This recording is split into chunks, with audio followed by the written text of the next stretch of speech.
saying I'm romantic. I'm trying to show off, but my shit just got the slapping. $100 graphic tees, cause I got expensive. Welcome back to my channel, 3K TV. This is your boy, Trey, and I'm back. I know. Y'all don't have to tell me that it's been a whole month, big fella. But shut the hell up and let me come back and do my damn thing. So make sure you smack, beat, kill, whatever you gotta do to hit that subscribe button, hit that like button, and hit that notification bell so you can be notified every time I drop a damn video. Bang! Well, we all finally got to see the Chris Paul, aka the point guard we've been waiting to see, and I'm not shocked or stunned at all. I never hated or disliked CP3. Like, I wanted the man to whip Rondo ass, but I have to say I was one of those who had a tough time putting Chris Paul in my top point guard list growing up. Yes, CP3 is a god, but we tend to downplay players who can't get past and make it to the finals with a good team, and sometimes things happen. I can most certainly say in my generation we forgot about Chris Paul because he wasn't the Steph Curry, Kyrie Irving, James Harden, Kevin Durant, LeBron James type of player we like to see play on a daily basis. Like, as you can see right here, when he was on the Clippers 2013, 2014, they was third in the Western Conference. Chris Paul had 19.1 points per game, shooting a 51.1 field goal percentage. JJ Redick had 15.2 points per game, shooting a 54.6 field goal percentage. Jamal Crawford, 18 points per game, shooting 49% from the field goal. Blake Griffin had 24 points per game, shooting a 53 field goal percentage. And DeAndre Jordan had 10 points per game, shooting 67.6 field goal percentage. Like, this team was a dog, but as you can see right here, as he's leading this Suns team, not leading the Suns team, but you know what I'm saying. They second in the Western Conference. CP, 15 points per game, shooting 50.9% from the field. Devin Booker, 27.9 points per game, shooting 48.7% from the field. Mikal Bridges, 12 points per game. That man is a dog. 3D player, man. He's a dog. Shooting 44.9% from the field. Jay Crawford, 11.7 points per game, shooting 43.2% from the field. And DeAndre Ayton, 15.2 points per game, shooting a 71.6 percentage from the field. Like, both of them team is a freaking dog. And like, we tend to downplay players who can't get past and make it to the finals. And like I said, things happen. I can most certainly say in my generation we forgot about Chris Paul because, like I said, he's not the Steph Curry, Kyrie Irving, James Harden, Kevin Durant, LeBron James type of player we like to see play on a nightly basis. But I have to say Chris Paul has to go down as one of the greatest point guard in my generation, in my era, despite not having an NBA ring, despite having terrible luck, getting injured in almost every conference finals, despite all the hate and criticism that he been getting his whole career. Like, that man doesn't deserve all that. We need to stop and take a look back at his incredible NBA career because he's really a point guard. The way he can manage the pace of the game, the craft he plays, still playing that inside mid-range to outside game. Look at you set his teammates up. I feel like this, and this is just my opinion, but I feel like Chris Paul is a better leader than LeBron James, who's supposedly supposed to be the GOAT of this generation. Like, you know, that's just how I feel. It's my opinion.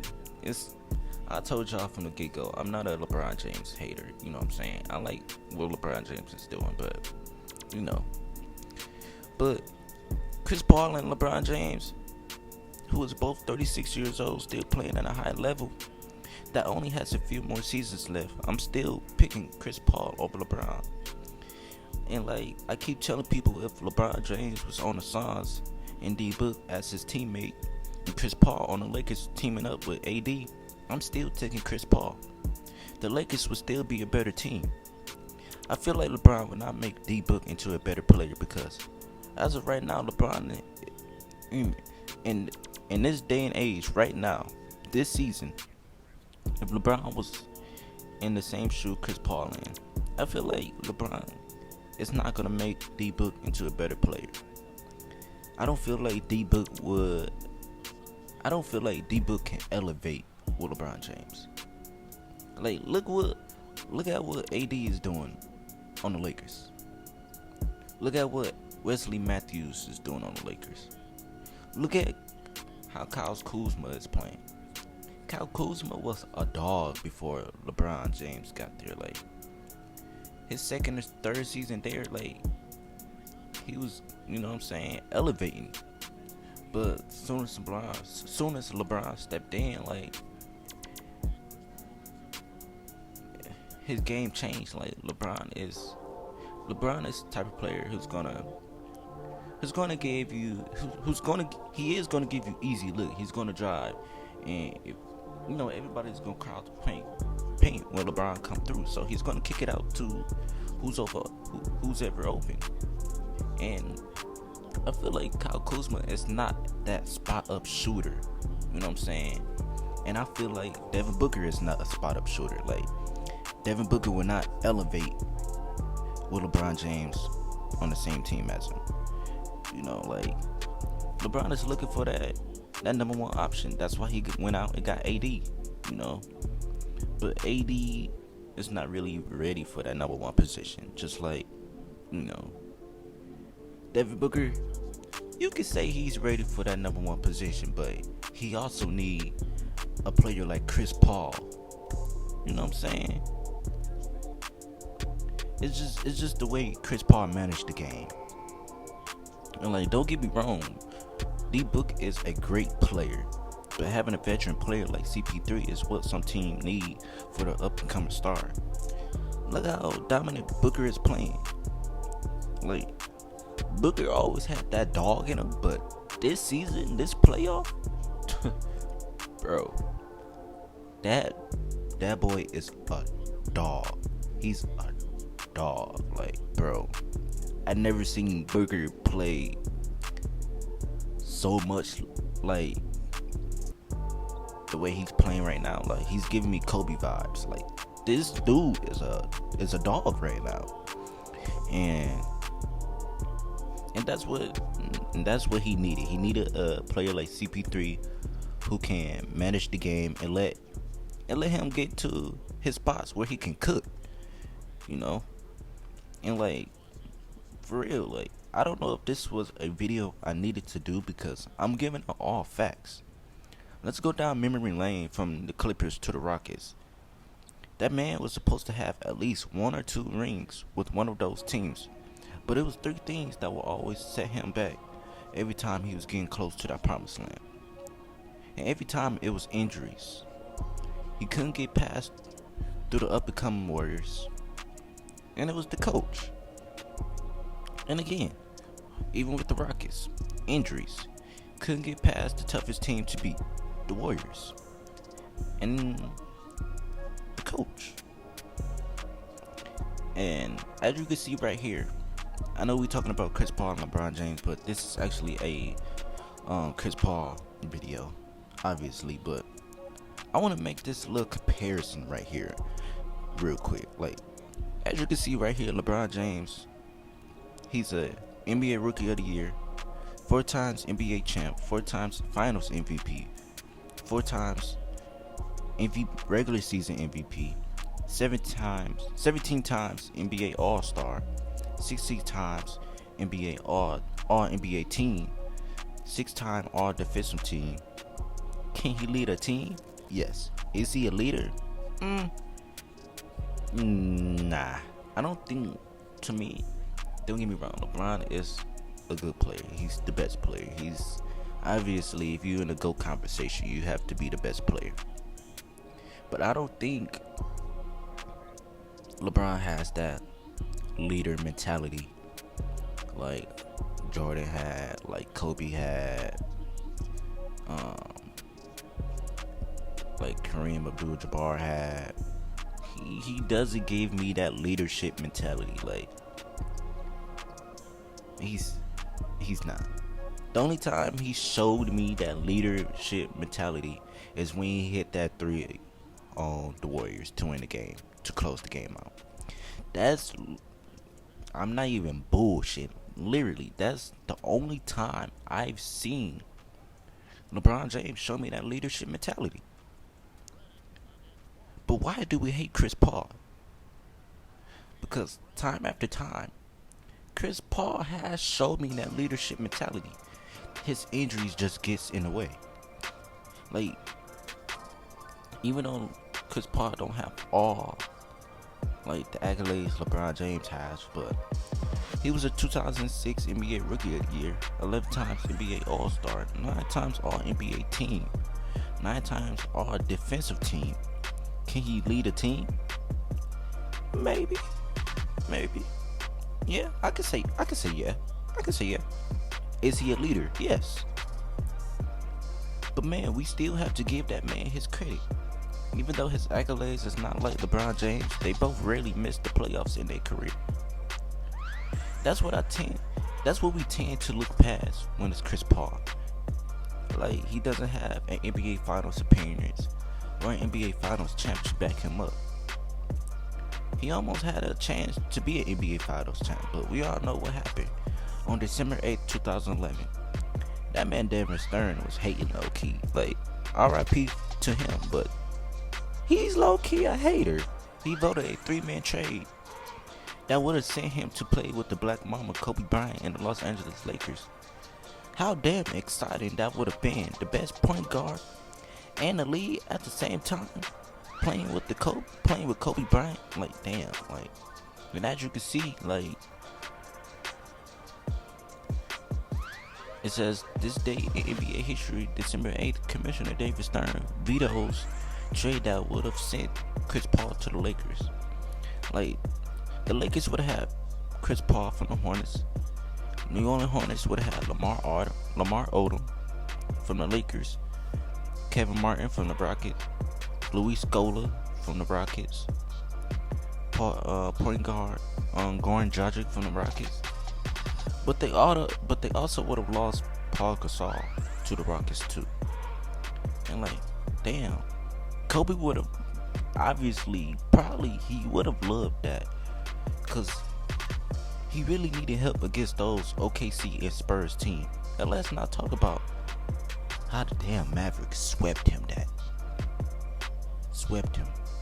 Like, that would have took a lot of weight off Kobe Bryant's shoulders, cause he knew Chris Paul was the leader that he needed. Like, obviously we all know that Kobe Bryant is a leader, but sometimes it takes to have another leader as well, because you can kind of mesh well. You know what I'm saying? Like, you can kind of mesh with two leaders. Like, that's why like Dwayne Wade needed LeBron James, because even though Dwayne Wade is a leader, he also knew that LeBron James can bring that leadership. Like, he needed a dog teammate to go crazy with. Like, you know what I'm saying? And like, they was hating on Chris Paul and Kobe Bryant. Like, I guess they felt like Kobe Bryant had too many rings left, and they didn't want him to be they didn't want him to be tied up with Jordan with 6 rings, or have more than Jordan at 7 rings. Like, bro, that's what Kobe needed. That's what Chris Paul needed. And right now, I'm feeling like the league is hating Chris Paul, because as of right now, he probably is not gonna play in the conference finals.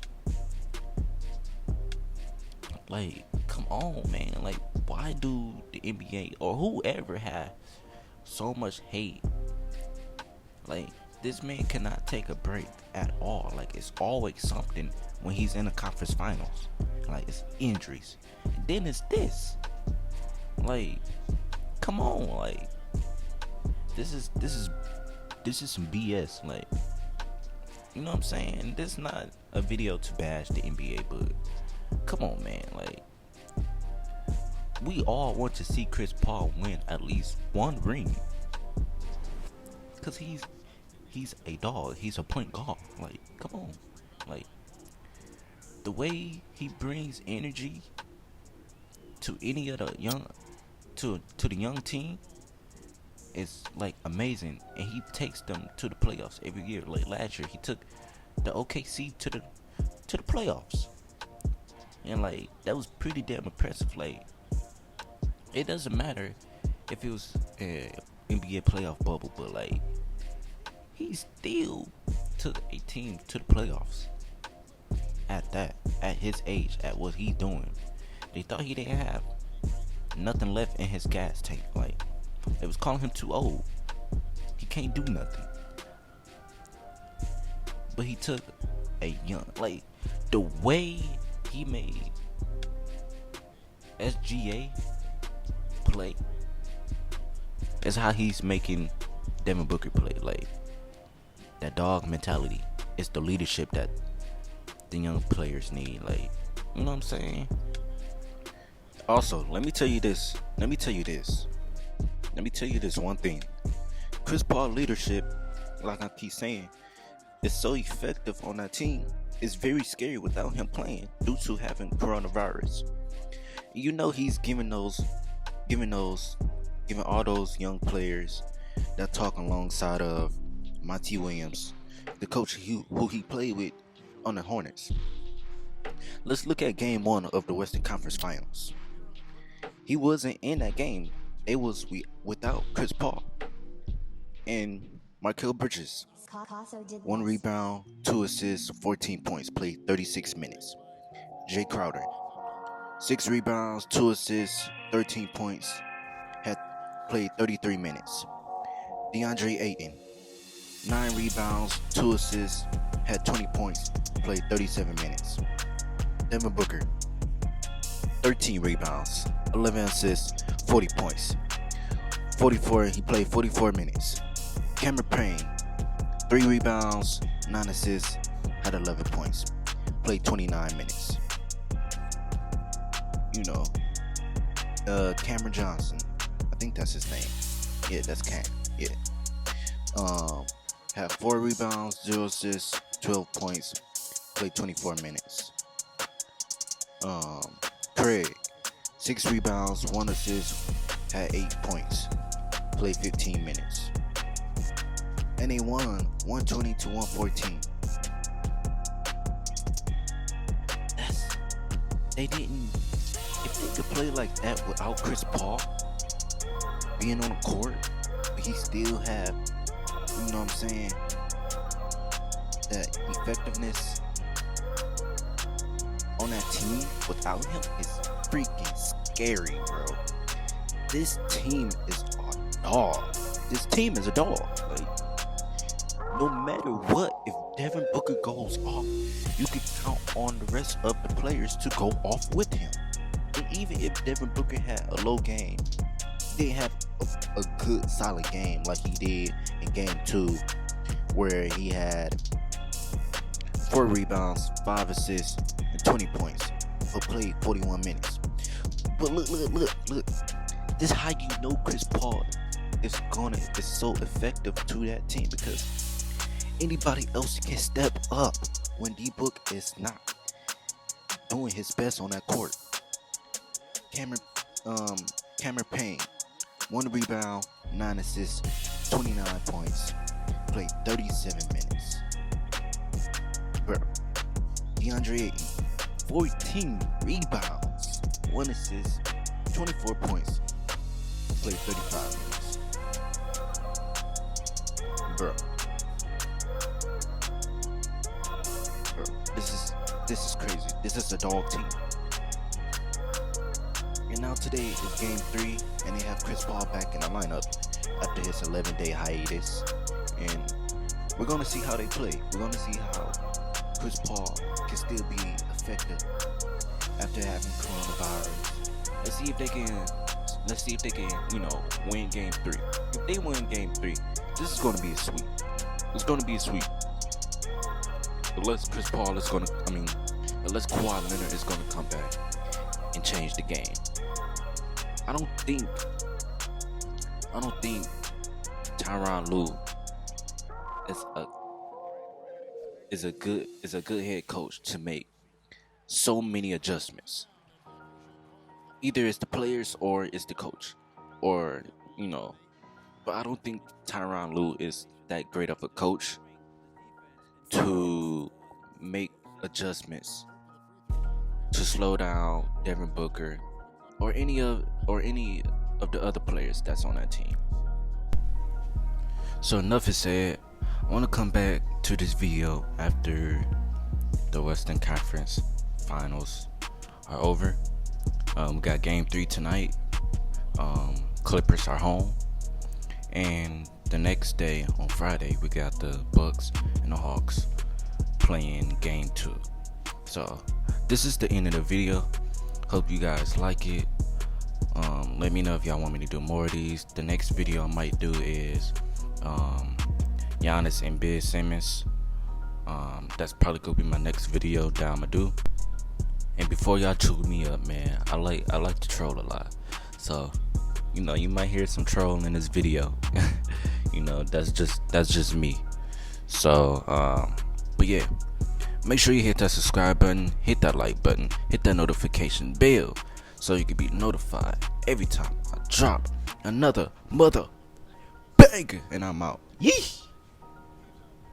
Awesome beats. Flint made.